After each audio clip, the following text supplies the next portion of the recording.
Assalamualaikum warahmatullahi wabarakatuh. Berjumpa dengan saya Rosnedar SPD di mata pelajaran Bahasa Indonesia di kelas kreasi, kreatif, aktif, dan kritis.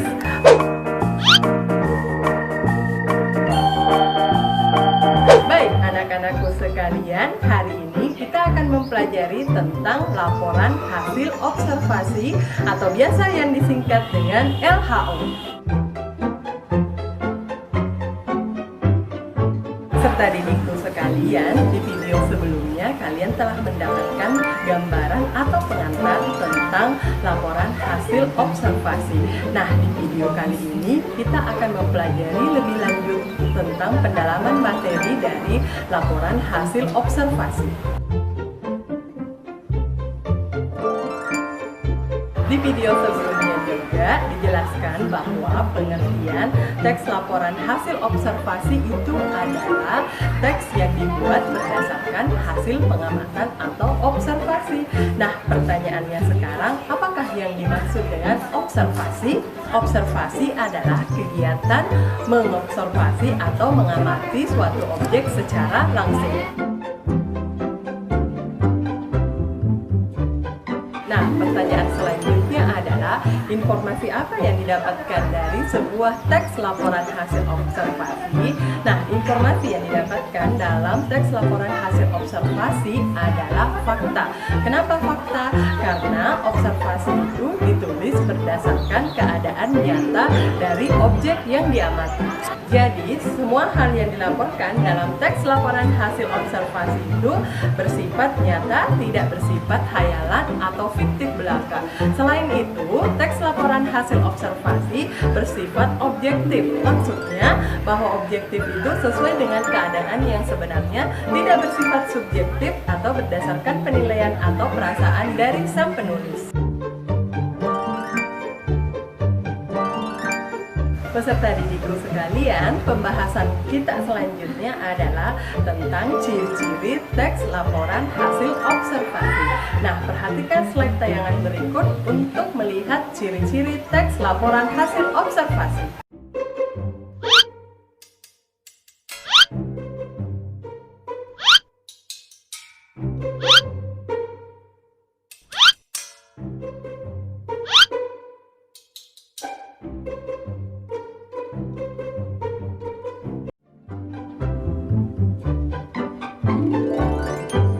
Nah, materi selanjutnya adalah tentang fungsi atau kegunaan teks LHO. Ada 3 fungsi atau kegunaan dari teks LHO. Fungsi pertama dari teks laporan hasil observasi adalah memberitahukan atau menjelaskan pengamatan yang dilakukan. Fungsi yang keduanya memberitahukan kepada pihak berwenang atau pihak yang terkait dengan informasi tersebut. Dan fungsi yang ketiga adalah alat pendokumentasian suatu objek atau suatu kegiatan.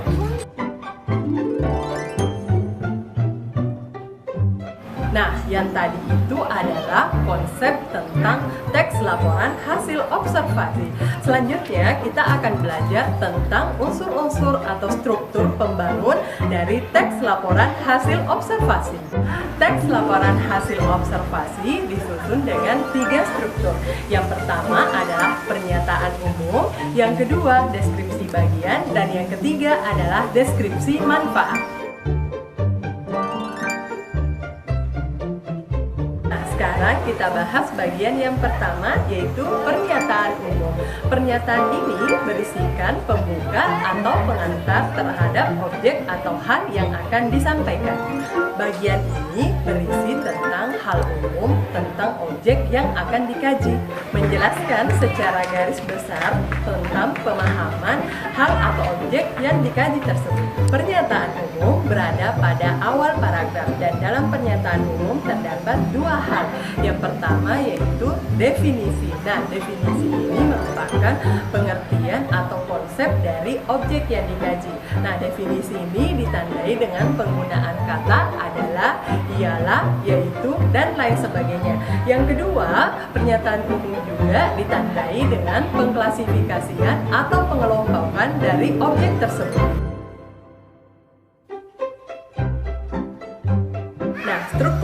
kedua dinamakan dengan deskripsi bagian. Deskripsi bagian ini merupakan bagian yang berisi uraian detail atau deskripsi objek dan bagian-bagian. Selain itu, deskripsi bagian ini berisikan deskripsi atau penggambaran dari objek yang diamati.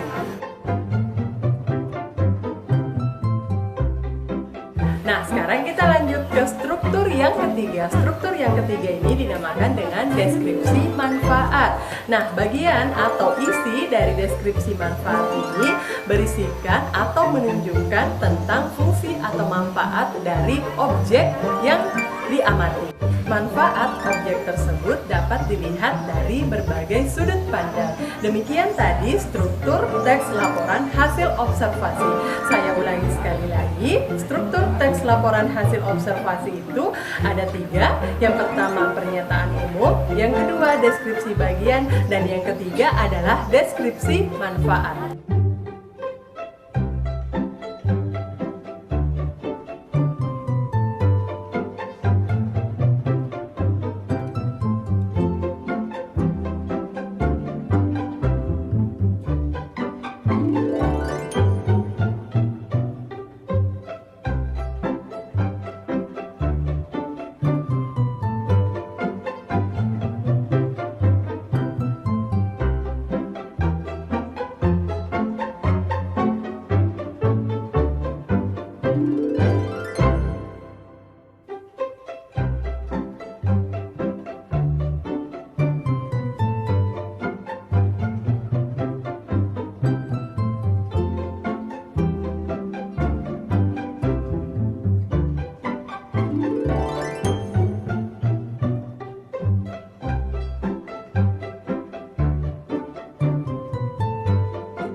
Sampai jumpa di video pembelajaran berikutnya di kelas kreasi, kreatif, aktif, dan kritis.